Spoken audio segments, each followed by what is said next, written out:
Hey there, cats and kitties. I am the Blues Man, Johnny Blues, and with this video, we'll be discussing my thoughts on episode 12 of the anime series Beautiful Bones, Sakurako's Investigation, for all intents and purposes, the season finale. And as finales go, this was just spectacular. Like, I can't overstate the genius in the turning of what the focus was after where we left off the previous episode especially.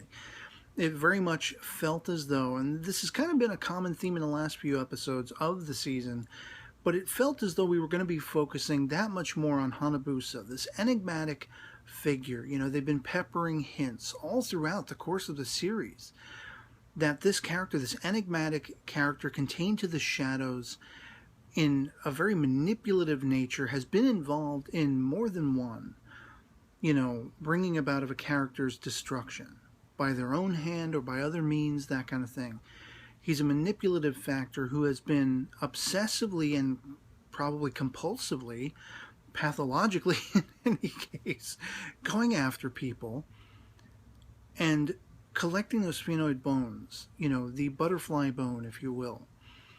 And it felt very much pitched as though Sakurako was going to be angling toward him in this finale. And maybe Tatewaki wouldn't even be involved. Whereas it was flipped a 180-degree turn, and the focus was entirely on Tatewaki and Sakurako, answering so many questions about how they came together. And just sort of fleshing out what, at least for my part, I've speculated, I put forth speculations as to why they are remaining together. And a lot of that proved to be explicitly stated in this episode. It's very much a Sherlock and Dr. Watson kind of scenario. But it was really fascinating and just, again, brilliant. I mean, I can't sort of issue enough superlatives in the idea of how the concept of this episode fleshed out their relationship. It went no further, really, with Hanabusa at all. I mean, he was completely saved for the very end. As far as tipping the hat for another season to come, a further exploration of this character, this enigmatic, Moriarty-esque figure to Sakurako's Sherlock. And once again, this show proves its strength in telling a riveting, compelling, captivating story with such an emotional torrent at its base.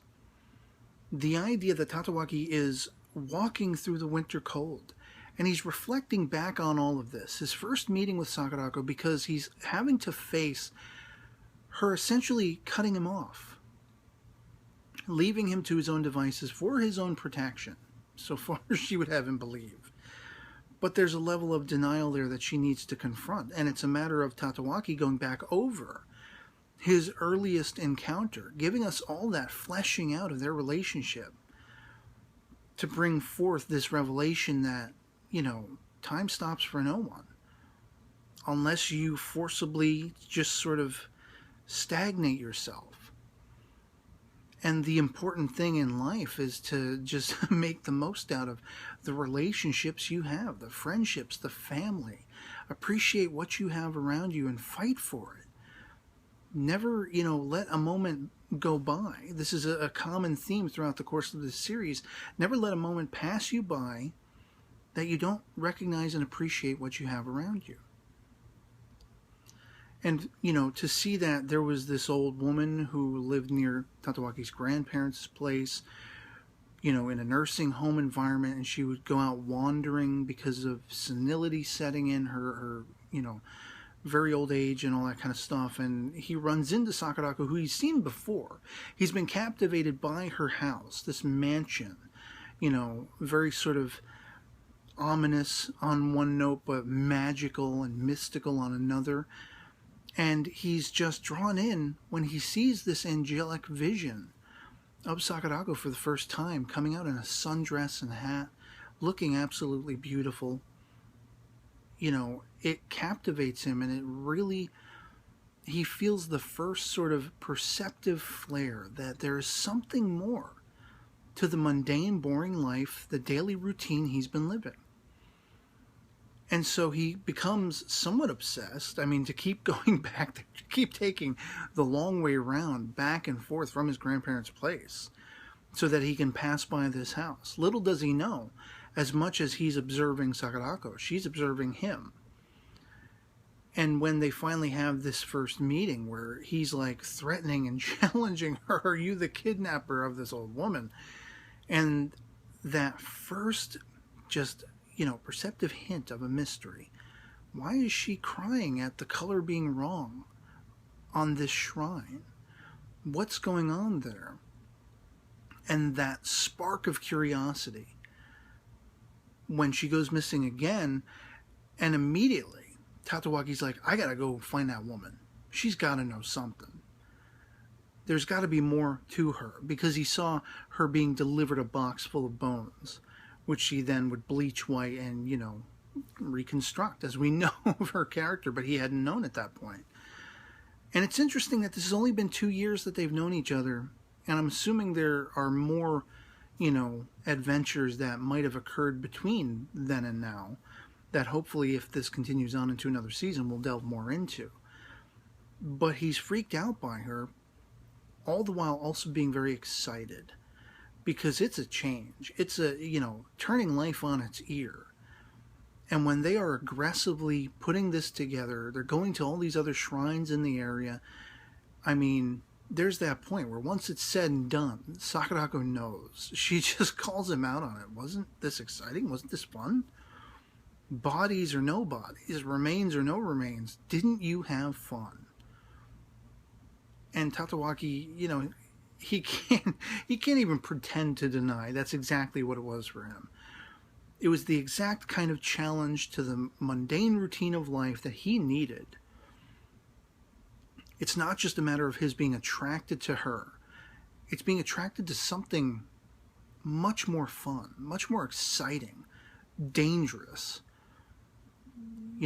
and these mysteries, being able to piece it together, even though he is still, all through the course of the series, he's still not able to fully wrap his mind around where Sakurako's coming from, that high sociopathic-esque, Sherlock-esque mindset that she has.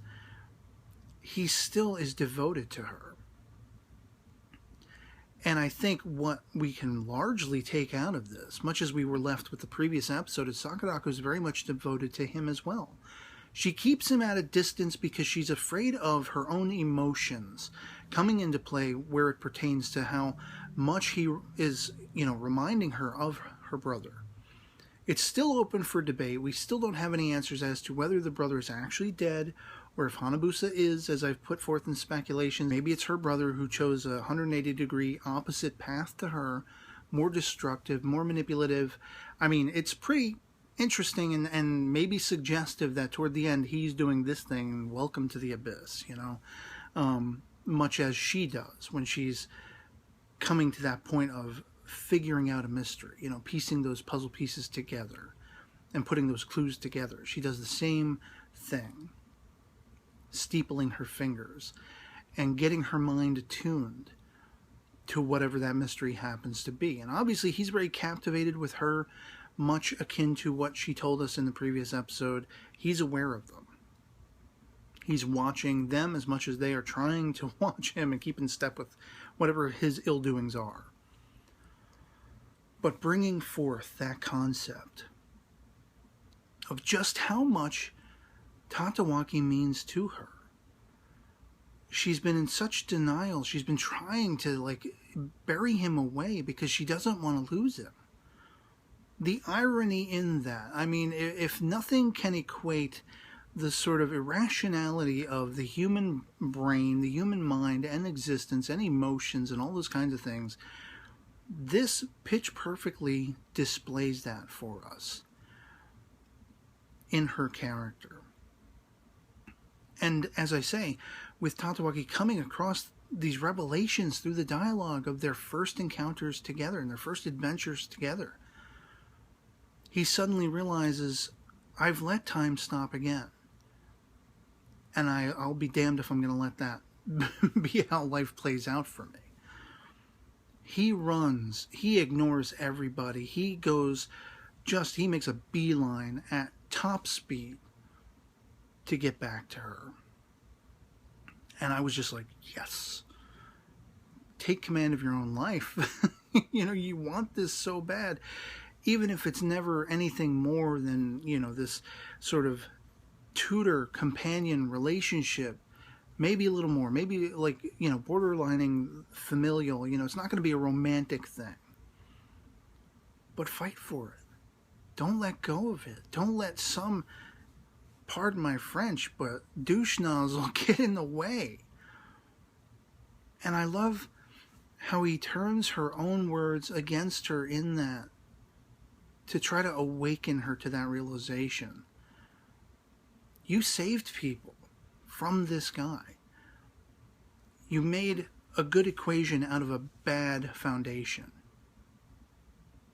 where this guy came in and manipulated things, and you saved lives. You've saved my life.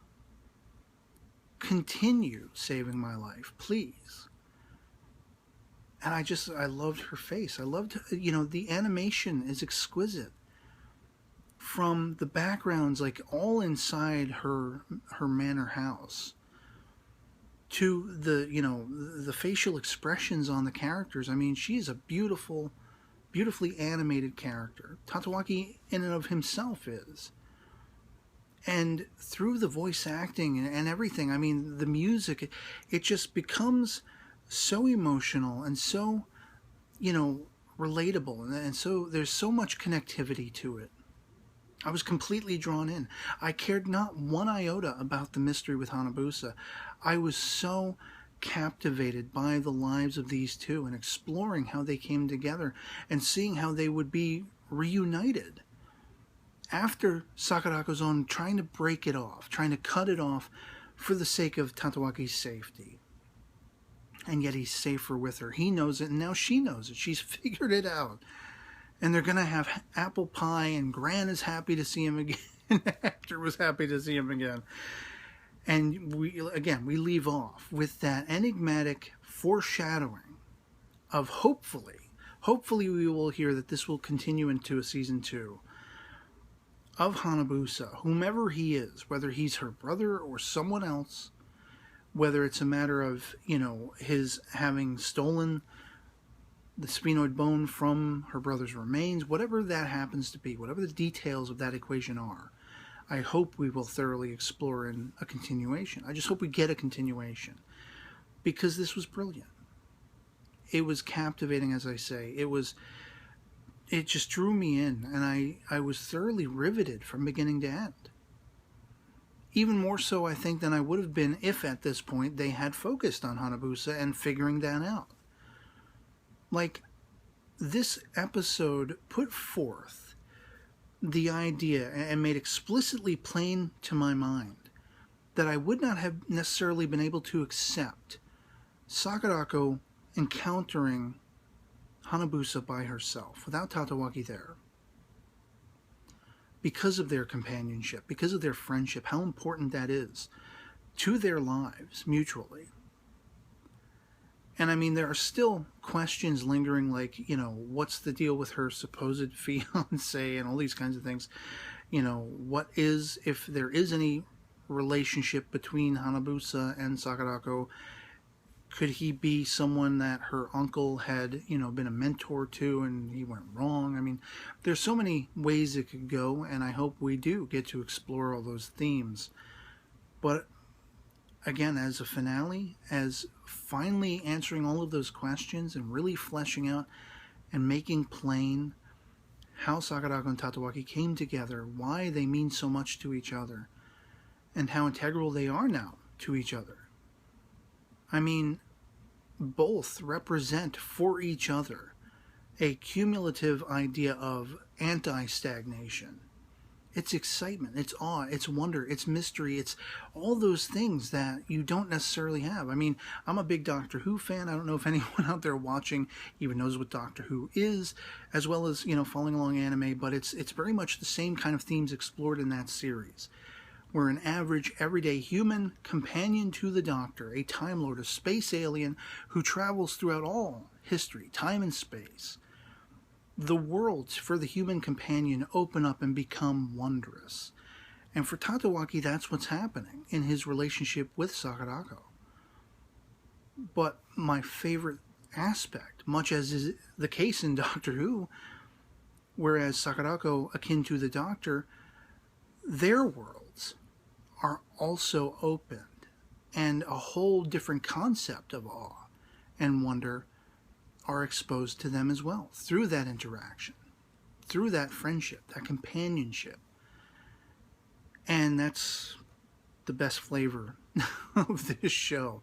The mysteries are always intriguing, sometimes befuddling, but seeing how they are pieced together, investigated, are very investing. And what keeps you watching is that relatability, the pathos in all of the stories with all of these characters. I mean, how many of these characters have been one-off? Very few, but I mean, they're still relegated to the background. We don't have to be invested in their lives. Kogami is a character who we knew more about her and her family than we did Tatewaki and Sakurako for the entirety of the series. Same thing with the sensei and, you know, that little girl Ichan and everything like that. I mean, we knew more about them and were drawn more into their lives and what the effects surrounding them were all about. And now finally, the other leg is dropped in this finale and given us all of that wonder, all of that splendor of knowledge and realization of Sakurako and Tatewaki, how they came together, why they are together, why they'll remain together. Just brilliant. Just fantastic. I will be definitely waiting with bated breath to hear a confirmation that this will continue.